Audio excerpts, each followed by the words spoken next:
അപ്പോൾ hello friends, happy Eid മുബാറക്ക്. അപ്പോൾ ഈദ് മുബാറക്ക് പ്രമാണിച്ച് നമുക്ക് അവധിയൊന്നും ഇല്ലായിരുന്നു. നമ്മൾ ഓഫീസിൽ പോയി ചോറ് കൊണ്ടുവന്നപ്പം നമ്മൾ ഉച്ചയായി ചോറ് കഴിക്കാൻ നിന്നപ്പോൾ ഒരു ആഗ്രഹം, ഒരു ബിരിയാണി ആയാലോ. ഒന്നും നോക്കിയില്ല, ഓർഡർ ചെയ്തു, സംഭവം കൈ കിട്ടി. ഞങ്ങൾക്ക് രണ്ടു പേർക്കും കൂടെ ഒരു ബിരിയാണി തന്നെ ധാരാളം, ചോറും ഉണ്ട്.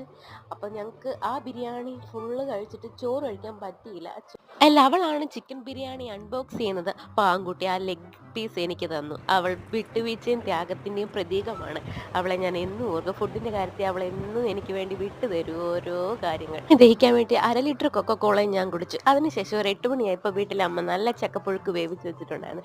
ചക്കപ്പുഴുക്കും മീൻകറി അച്ചാറും പപ്പടവും കൂട്ടി നന്നായിട്ടൊരു പിടി പിടിച്ചു.